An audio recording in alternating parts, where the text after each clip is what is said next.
ओम नमः शिवाय। तो आइए रसपान करते हैं श्रावण माह महात्म्य का 8वां अध्याय, जिसमें श्रावण मास में किए जाने वाले बुध गुरु व्रत का वर्णन किया गया है।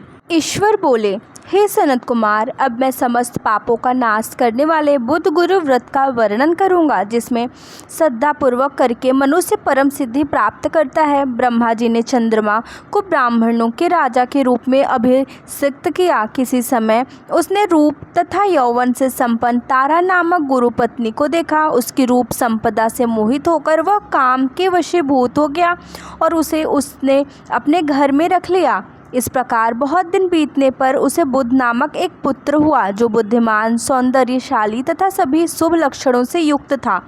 गुरु बृहस्पति को ज्ञात हुआ कि तारा चंद्रमा के घर में स्थित है।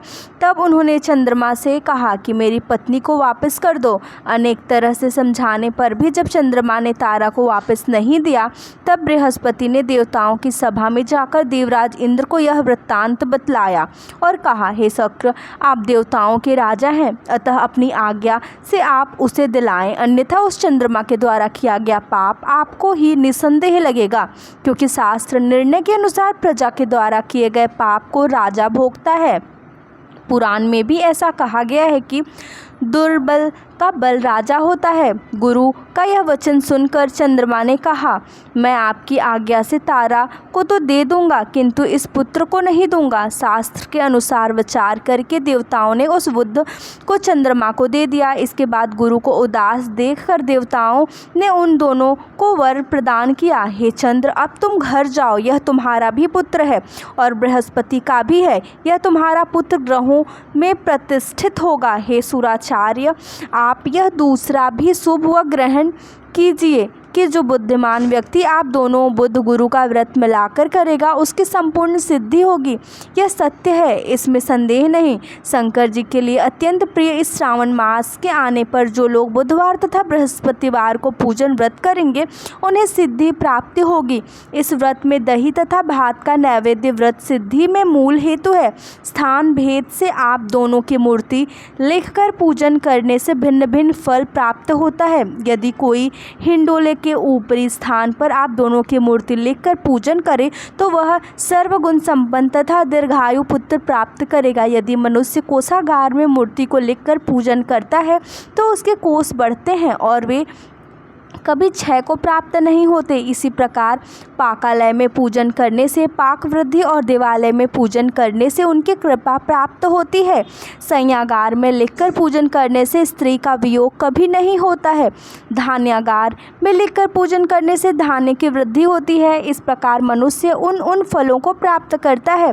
इस प्रकार 7 वर्ष तक करने के बाद उद्यापन करना चाहिए। उद्यापन से पहले दिन अधिवासन करके रात्रि में जागरण करना चाहिए। सुवर्ण की प्रतिमा बनाकर विधि पूर्वक 16 उपचारों से पूजन करने के पश्चात तिल घृत चारों और अपामार तथा अस्वस्थ से युक्त समी धाम से होम करना चाहिए। अंत में पूर्णाहुति देनी चाहिए। उसके बाद मामा व भांजे को प्रयत्न पूर्वक भोजन कराना चाहिए। इसके बाद ब्राह्मणों को तथा अन्य लोगों को भी भोजन कराना चाहिए। स्वयंभू भोजन करना चाहिए। इस विधि से 7 वर्ष तक करने पर मनुष्य सभी मनोरथों को प्राप्त कर लेता है। जो इस विद्या की कामना से करता है वह वेद व शास्त्र के अर्थों को जानने वाला हो जाता है। बुद्धि प्रदान करते हैं और गुरु बृहस्पति गुरुता प्रदान करते हैं। सनत कुमार बोले, हे भगवान, आपने जो यह कहा है कि इस अवसर पर मामा तथा भांजे को भोजन करना चाहिए, यदि बताने योग्य हो तो इसका कारण बताइए। ईश्वर बोले, हे सनत कुमार, पूर्व काल में अत्यंत दीन तथा दरिद्र कोई 2 ब्राह्मण थे। वे दोनों मामा भांजे थे। उदार पूर्ति है तो परिश्रम पूर्वक भ्रमण करते हुए वे दोनों किसी नगर में अन्न मांगने के लिए गए थे।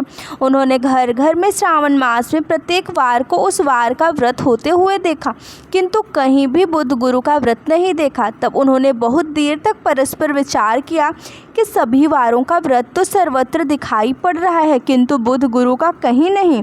अतः चूंकि यह व्रत अनुष्ठित है, इसलिए हम दोनों को चाहिए कि इस शुभ व्रत का अनुष्ठान आदर पूर्वक करें।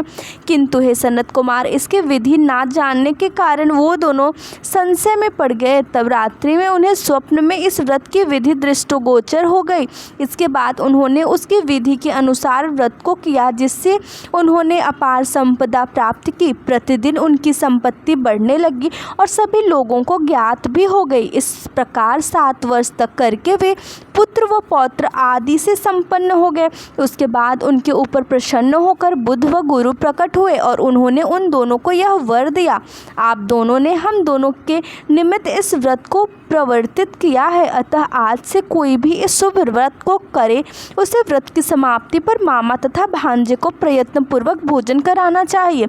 इस व्रत के प्रभाव से उसे सभी कामनाओं की परम सिद्धि हो जाती है और अंत में चंद्र सूर्य पर्यंत उसका हमारे लोक में वास होता है। इस प्रकार श्री स्कंद पुराण के अंतर्गत ईश्वर सनत कुमार संवाद में श्रावण मास महात्म्य में बुद्ध गुरु व्रत कथन नामक 8वां अध्याय पूर्ण हुआ। ओम नमः शिवाय।